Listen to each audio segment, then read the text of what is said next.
think it's all about the pathway. So we've had a huge step forward with the Volvo Ocean Race. We've got girls in every team. So a female will be part of the winning team of the Volvo Ocean Race this edition. But it's beyond this. When the circus leaves town, all the guys have got gigs lined up and sailing lined up, and the girls are still trying to find that opportunity, find that ride. Because if we spend 4 years where they're not given the opportunity to drive or to trim or to gain experience, we're in exactly the same place in 12 years' time, in 4 years' time. And, you know, these guys are politically correct, said nice things, and they've ticked the girl box. But, you know, have all the girls actively sailed the boat at the same level? Have they been treated the same? Are they financially treated the same? You know, I don't know, because I can't speak for any other team. But the truth is, in 4 years' time, if this happens organically and girls are automatically in the crew, then we've moved forwards. And I think we're still a really long way from that, if we were honest.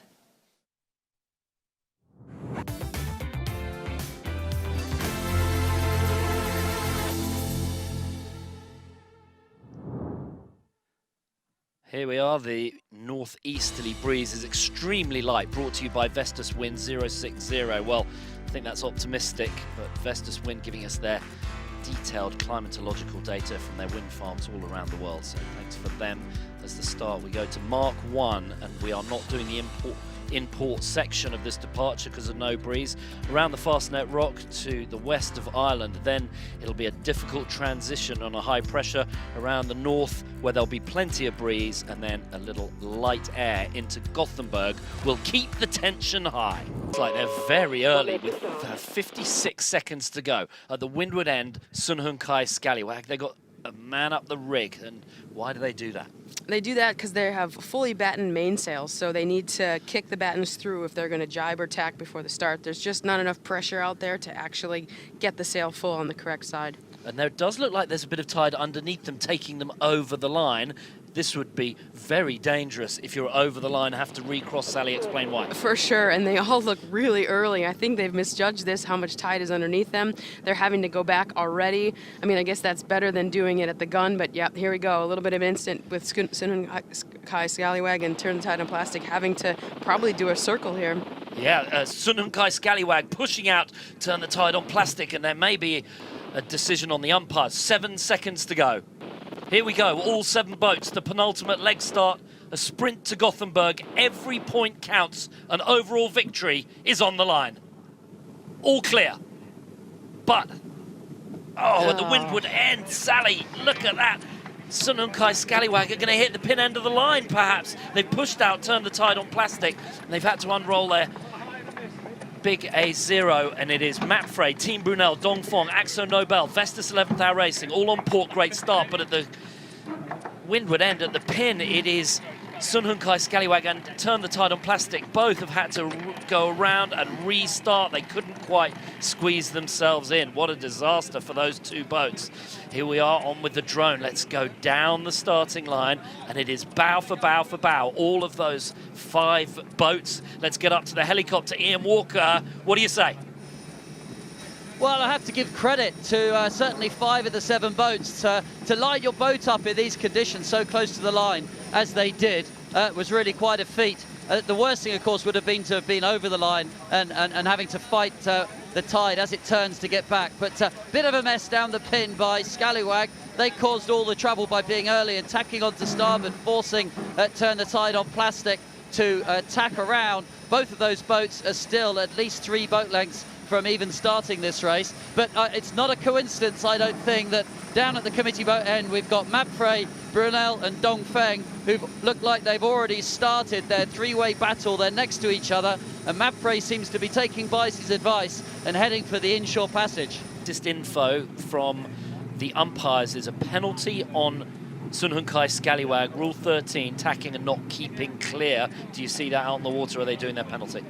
Yeah, they've just started to do their penalty now. They've got the masthead code 0 rolled up, and it's very hard to try and do anything in these conditions. And I believe there'll be quite a few frustrated souls on that boat. That's right, you can't control the race from behind, so it's really important to get off to a good start. And actually what's going to go on over the next 6 hours is this is a race against the clock to get west. They're going to have the tide underneath them until about 10 o'clock this evening. And if they don't get out of the channel in that time, and the tide turns against them and the winds remain light, then they'll have to probably anchor and won't be able to go anywhere. So if 1 or 2 or 3 or 4 boats manage to poke their way out into the wind in that 6-hour period, they could get a whole 6-hour cycle ahead. So it's really, really important to get away clean, and they've just got to get west as fast as they can. But it's not going to be easy. The pilot here, he's doing a great job. We went up high, and I had a look around the core, and I can tell you there isn't much wind in the next sort of, say, 10 miles. So it's going to take them a long old way to get away from Cardiff. They've had a good time in Cardiff, and they're going to be around here for a little while longer. Talk us through the replay on Virtual Eye.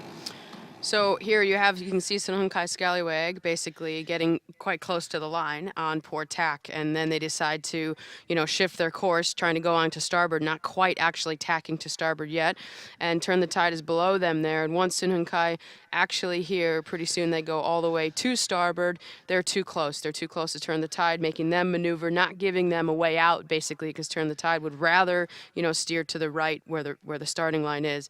So that's where the foul occurred, and that's why they're, penalized and pretty much at the back of the fleet right now. Dongfeng tacking there. Yeah, I wonder if they've actually maybe just lost their steerage, or they're actually going for attack. It doesn't seem like a good option to go that way. Looking at Sunhunkai Scallywag, they might just want to stay with the fleet, but sometimes these boats, so they have 2 rudders at the angle like that, they kind of drive like a catamaran, and if they go so slowly, you actually lose steerage. They call it losing your bow, and the boat might just turn on its own. And sometimes in the middle of the ocean, when there's no wind like this, you can see the trackers, they just spin circles because they're trying to find the wind, but if there's no momentum to keep them going forward, then they just spin in circles. Okay, there's a little wind line. Look at that, top of frame. You can see it just a little darker. Sally, is that what they were thinking about? Is that maybe the next breeze that's going to come in here? Wow. Possibly, right? Hard to see from here, but yeah, that is definitely a wind line. If it's coming this direction or not, kind of your guess is as good as ours, I think. Right, this is unbelievable. And with such a close start, with such a close position in all of the in the overall rankings between the top 3 teams, this will be making everyone extremely nervous. Dongfeng could lose hours if they don't get to that tidal gate that Ian Walker was talking about. Here we've got pictures of the Virtual Eye as Matt Frey just leading at the moment. Dongfeng have now tacked onto starboard. This could cause a bit of a scene here. I think they were in dirty air, weren't they? And they wanted to get out of that dirty air from Team Brunel. They're sort of pumping that masthead code 0. Now look at the top of Turn the Tide on Plastic. Sally, who is that? Let's see if we can. There's someone right at the top of the rig. Yeah, I'm guessing that's Liz Wardley up there. She's nice and light to wing up the rig quite quickly, and she'll be looking for wind. And yeah, right now she has an eye out for that starboard tacker, but also popping those battens as we talked about before if they do have to tack. But probably right now has her eye out for looking for any bit of pressure they can get to help them move forward. Well, Liz Wardley, very vocal, very opinionated. Maybe they put her up there. They've had enough of her. Maybe that's always an option, right? Get up there and lock them off. I used to do that job back in the day when I was doing the America's Cup in Auckland, New Zealand. It's very peaceful, but look at that, taking a look at the duck underneath. No, Francesca. No, Lucas Chapman. There we go. Lucas Chapman. There we go. He's at the top of the rig there, and he has got the best view in the house. Look at that. He's looking around the front. We've got the drone taking pictures there. Oh, there we go. Cut to the drone. Beautiful directing. Nice. Look at that. Well, we've got pictures of the drone. We've got the helicopter up there. We'll go to Ian Walker. It was only a couple of days, Ian. You were a little worried about going up in the helicopter. Tell us what it's like to be up there with a fear of heights. Absolutely fantastic. We've got couldn't have a better view. A little bit worried we were going to get a bit too close to the boats and cause the only wind on the racecourse, but pilot seems to know what he's doing. We're nicely above Dongfeng and Turn the Tide on Plastic. Dongfeng were in a very difficult position in dirty wind, as you said, but there's a little bit of a change going on. The code zeros are backing. Brunel are kind of stuck, and I think what we're seeing is that thermal influence starting to drop as the day goes on. The only wind I can see on the course now is actually a little bit further offshore, so I do wonder if Scallywag might be able to do a bit of a Buffalo Girls here all the way around the outside, but the boats, as Sally says, kind of losing steerage. And as I say, Axo Nobel, Brunel, Vestas, they've all now fallen onto the same starboard tack as Dongfeng. So it appears that the wind is swinging back to the north and away from this thermal onshore direction. It is absolutely sparkling day out on Cardiff Bay, and as we head down the Bristol Channel, the Severn Estuary, and the tide will be with the boats. There we go. There we go. This is a great shot. So this is what Sally was talking about earlier, about pushing the battens. They've got to try and flick those battens across. That Martine Grail, they're just trying to push the battens down. She's got to use all of her weight, and she's got to get momentum. Sally, talk about it. That's right. Oh, yes, and she gets it with full max effort there. Maybe that's... That's quite a job she has. But, you know, maybe that's why they had Lucas up on Turn the Tide, because obviously a bit of weight behind the legs there can pop those battens just a little bit easier. Oh, well, can I just reminisce a bit? Ian Walker, you and I were sailing in the America's Cup, and our friend Chris Main was doing the same job. What happened next, Ian?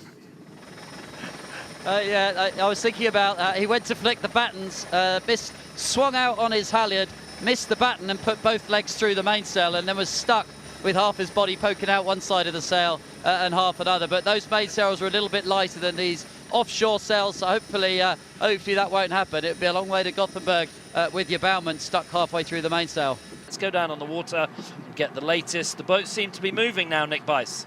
Yeah, nice little breeze here now. I mean, it's not super strong at all, but all the boats are moving. We've just seen Turn the Tide on Plastics, who are heading probably the furthest inshore, just tack underneath the Holland, a traditional tugboat from the Netherlands, which actually I was fortunate enough to be followed around on, being part of Team ABN AMRO. And I'll tell you what, the guests on that boat are going to have a great time today, because I know they do like to keep everyone liquefied. That 1 point lead. There's Sophie Cizek. She's up the rig of Matt Frey.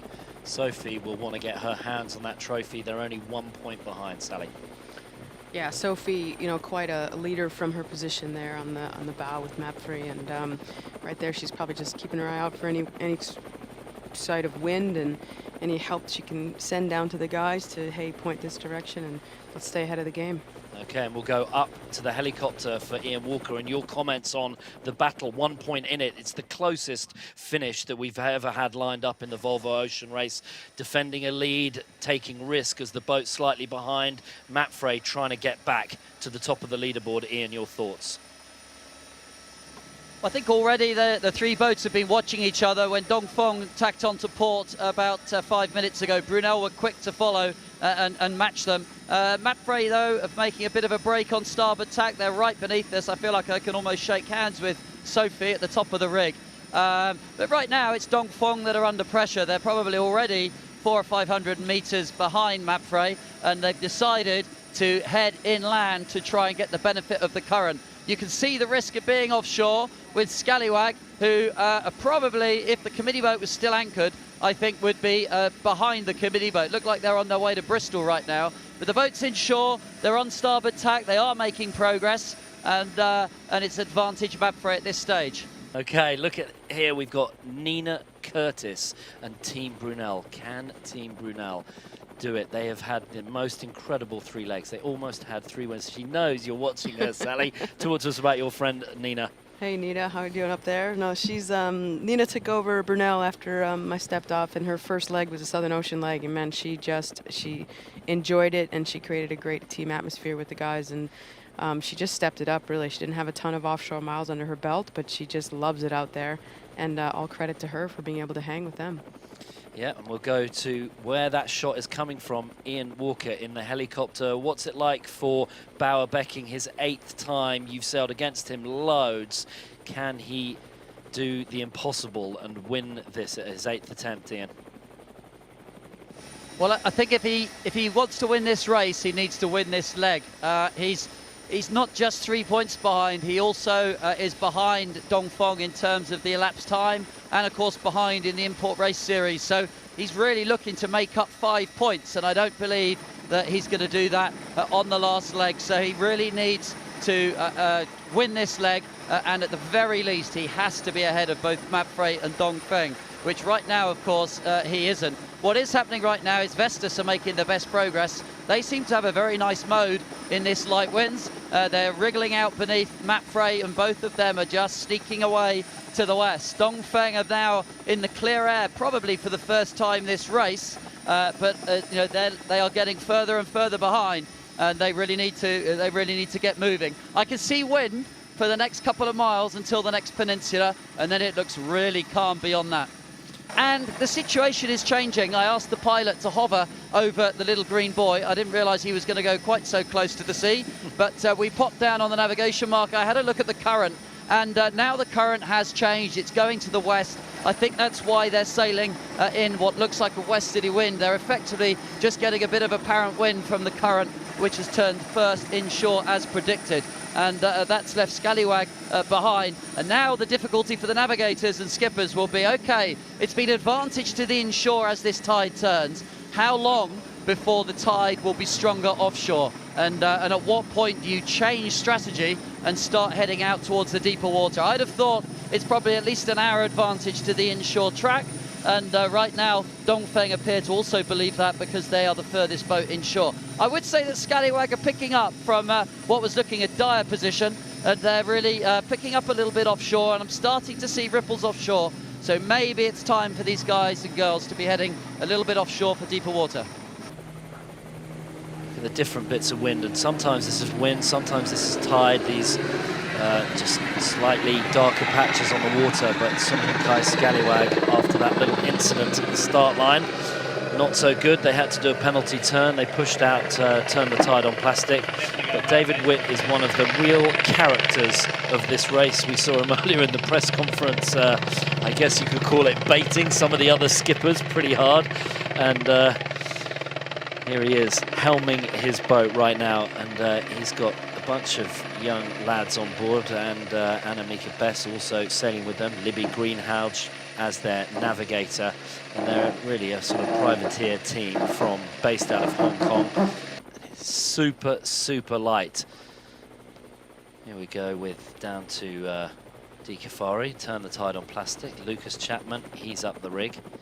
While we're all the way up here, let's go to Ian Walker. Ian, talk to us about D. Caffari. You know her well. She is a legend, particularly in British offshore sailing. She's been around the world 6 times, the right way, the wrong way, as it were, against the wind, with the wind, on her own, with a crew, and now she's finally skippering her own boat in the Volvo Ocean Race, and a real champion for the mission of getting women all equal in sailing. Ian, talk to us. Yeah, I was fortunate enough to sail with Dee and her team in the Round the Island race just in the months leading up to the start of this edition of the race, and you could see the energy on board. And I think Dee's done a really good job of harnessing that. I think she's probably been more competitive than many people might have thought with such a young team. And actually, they've been a bit unlucky. They've had themselves in good positions, and several occasions it's been snatched away from them in the last few miles to the finish. So. I think the results don't really tell the story. I think they've sailed far better than the results show, and they've certainly got something to build on. So nothing to be ashamed of, and I really hope that they put in a good performance on this leg. Just talking about this leg, we have had a bit of action since we were away. The wind has shifted to the left, and that's meant that all the leading boats have tacked onto port tack. That will send them inshore. We're right next to turn the tide on plastic, and I can see the wind heading in their code 0. So for sure, they'll be thinking about whether they should be tacking too. All of this is not going to help Dongfeng because, of course, they are out on the right-hand side. And if the wind shifts to the left, it's an advantage to the boats on the left. So it's probably going to double the distance that they are behind. So more pressure on Charles Cadrelli and his team on Dongfeng right now. And as the current trophy holder, give us your thoughts on what it's like for these final moments, Ian. Well, I've just learned 2 things in the last 10 minutes, Andy. The first thing is I've learned just quite how beautiful this coastline is as we've skirted along the cliffs. The other thing I've learned is there's a little tidal overfalls right underneath us. And what we're seeing now is the leaders are getting into a building tide. There's little ripples on the water, and it's going to make them extend even further away from Dongfeng. So Dongfeng under pressure. And my final thought before I check out is they will have done an awful lot of pre-planning about their route, and I don't think many of them thought that they were going to be anchoring tonight. I think that they thought there was going to be enough wind to get out the channel. Right now, I bet there's a few navigators and skippers who are doing a few calculations and maybe going to have to delay the entire route by a few hours or so. So lots to think about. Wonderful day here in South Wales, and I've had a wonderful time, so thanks a lot. My name's Andy Green. I'd like to thank Nick Bice, Ian Walker up in the helicopter, my co-commentator here, Sally Barkow. And that's it from here in Cardiff, Wales.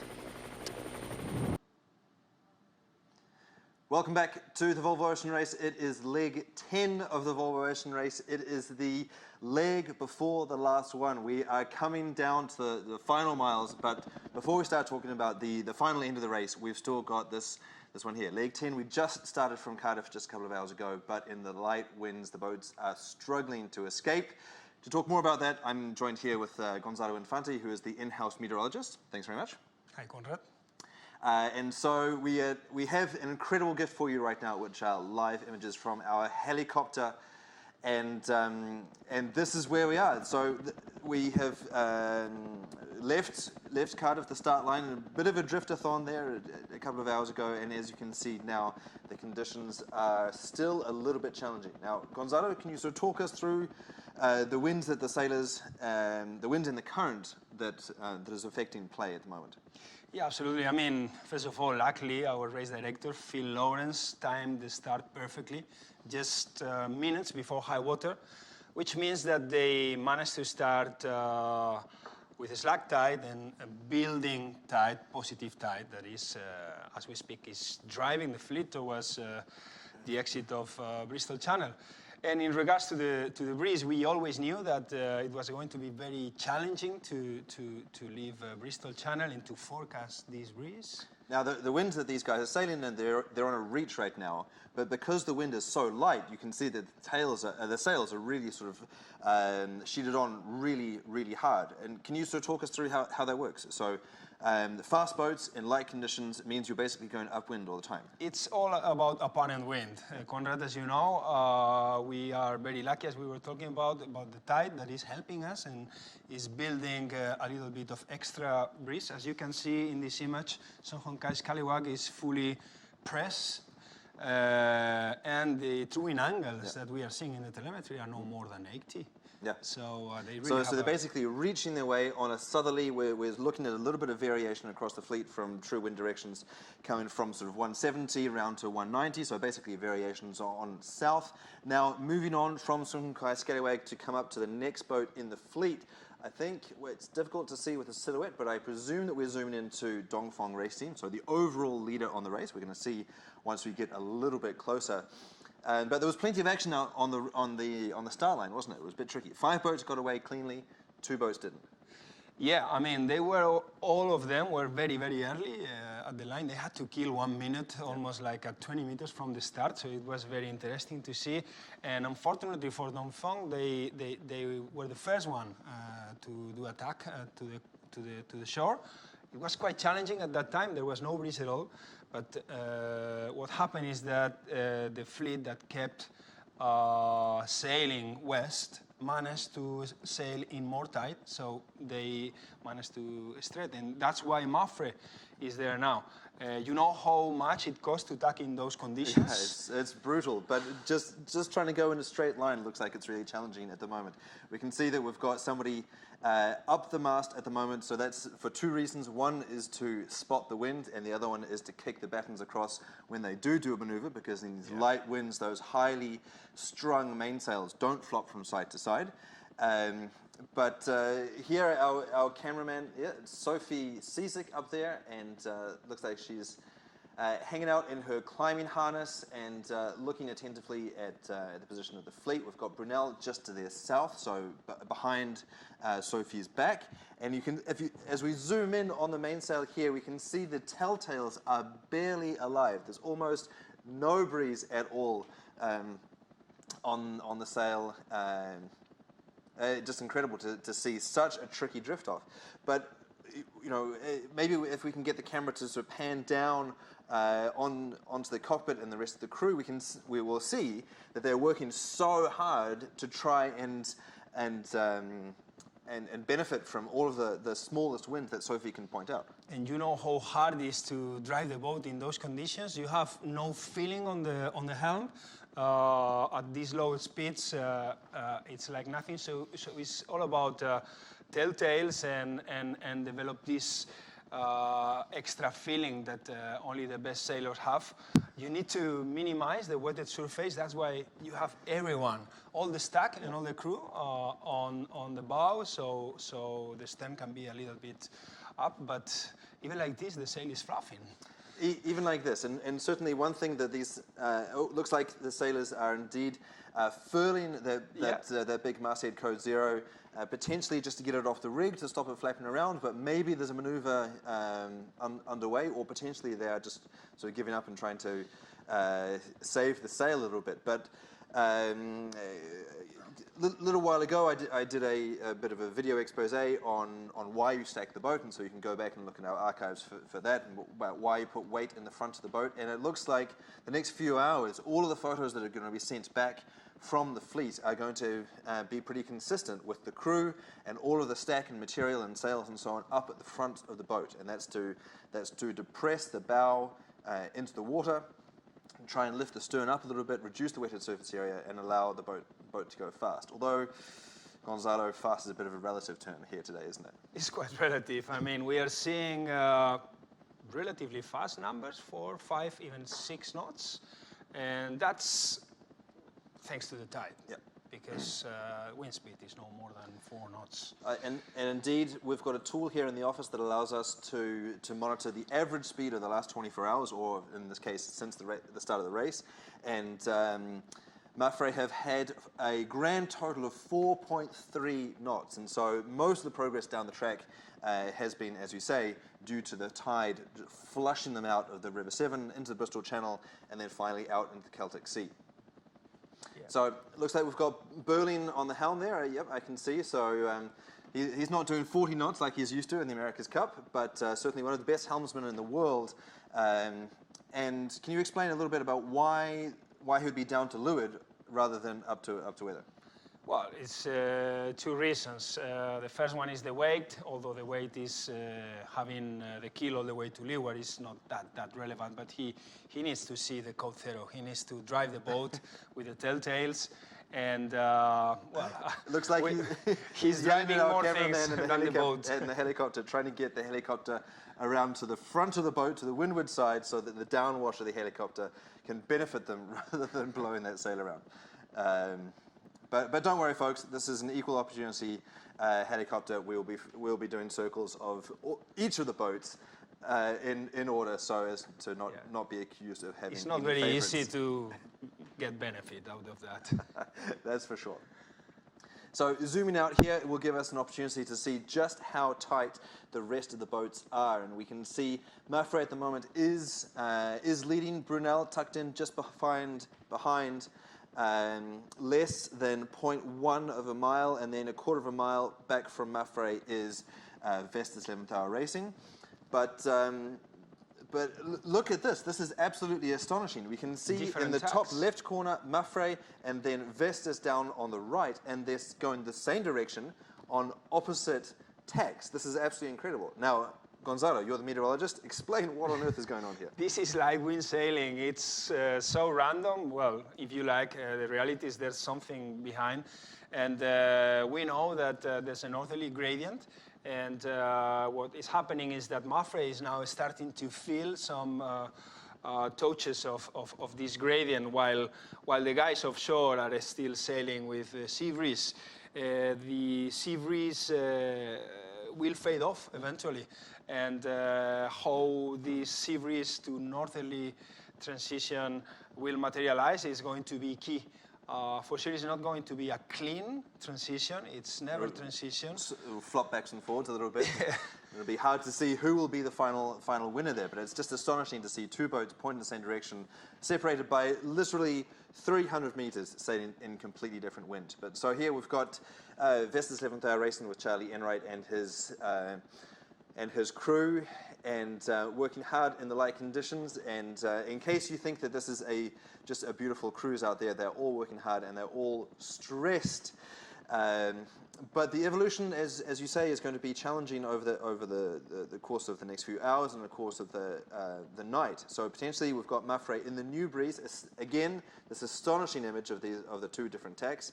But actually, maybe down in the south is going to pay a little bit later this evening and into the night as they go into the Celtic Sea. Yeah, well, the south has two benefits. The first one is that the farther south you are, the more away you will be from the influence of the land. So when you have an offshore breeze, a northerly breeze in this case, you will have a stronger wind speed.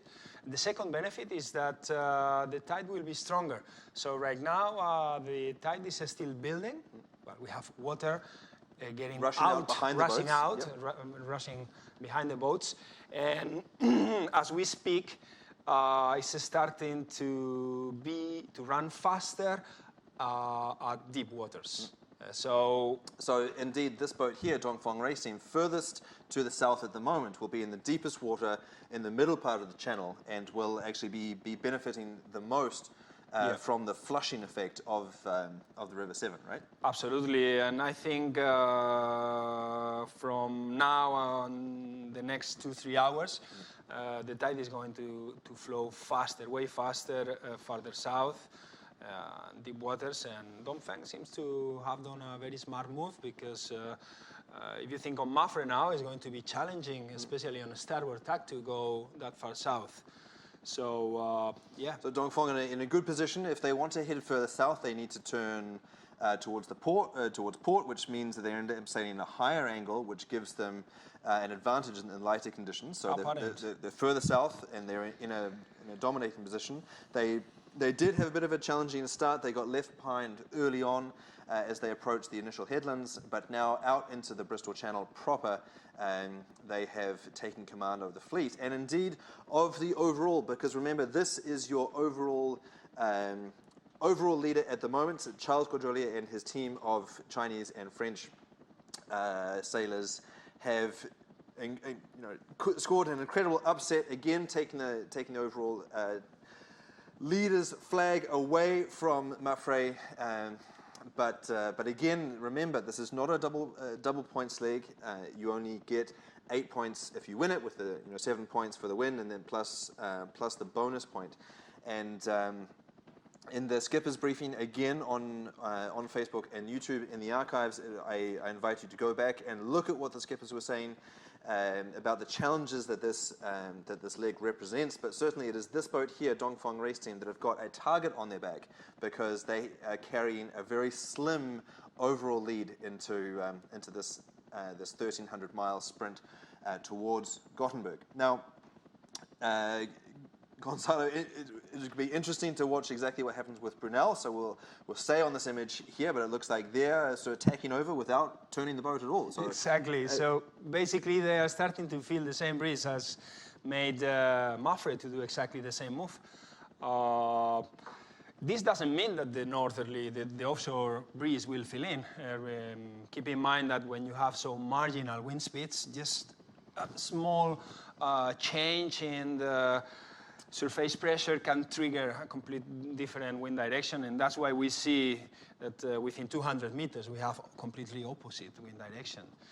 And yeah, this is light wind sailing. Is always about this. It can seem crazy, but it's about being very sharp and using the people that you have up in the mast to spot these changes. Now, talk to us about the battle between these two wind systems. We've got Dongfang here in the foreground, Brunel towards the back of the picture, and then there's one boat that's sort of in the middle, in the north-south, and that is Turn the Tide on Plastic. Watching the evolution as it plays out on the water, can you make a projection as to what's going to happen next with Turn the Tide? Are they going to be able to stay with the wind from the south, or are they going to get caught in that transition as well? Well, it's a difficult call. I mean, common sense will tell you that the northerly will eventually arrive to them, but it's not an easy process, this wind transition. So it could perfectly be the other way around, that they keep in the southerly for longer, and that maybe the fleet could diverge, different tracks and sailing. Different wind systems, different wind tracks. systems. And so that 100 or 200 meters could make an incredible difference over the course of the next 1,300 miles, which is what remains between now and Gothenburg, with a tour of the British Isles. But one boat that's still in the southerlies here is Sunhunkai Scallywag, as the helicopter gains in altitude to give us a nice overview of the fleet. So we've got Sunhunkai Scallywag here in the foreground, drifting along, getting the nice push from the current in behind as well. But it looks like we've got another transition en route right now. Vestas 11th Hour Racing in the middle of your picture, just down from Mafre, is also furling, and then they're going to be unfurling again. So they will be feeling the touch of the northerlies right now as well. Interesting that Mafre was the first one to feel those northerlies, but as the fleet drifts their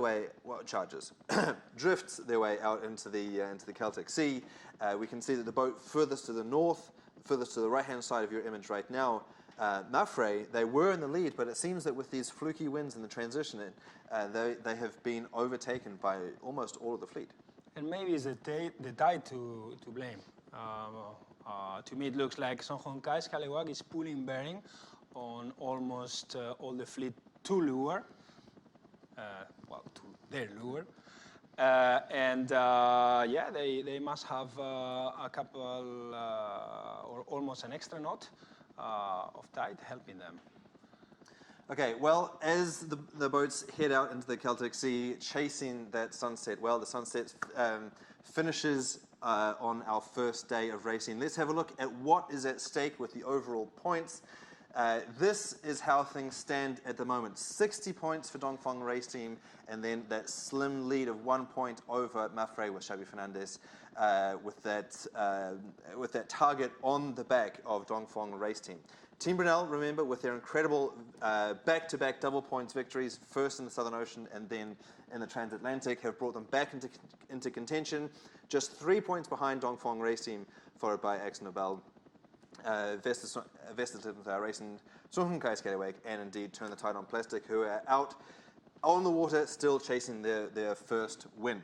Anyway, as we draw to an end of this edition of the Volvo Ocean Race, we're going to have lots of little moments where we can get the helicopter out over the fleet, and so I encourage you to tune in when you get an alert on your phone. And we're going to be bringing you live analysis as to what's going on out on the fleet as it happens. And so I look forward to seeing you then. And so I look forward to seeing you then, having these little live moments pop up on your phone. And so we'll be joined again with Gonzalo in the future, trying to unpack the sort of nitty-gritty technical details about how you get a boat around a race course, particularly one that's as challenging as that one. Right? All right, Conrad. Perfect. Happy to help. Cool. Well, join us again tomorrow for the Quick Fix and the Daily Show as usual, and we'll see you then.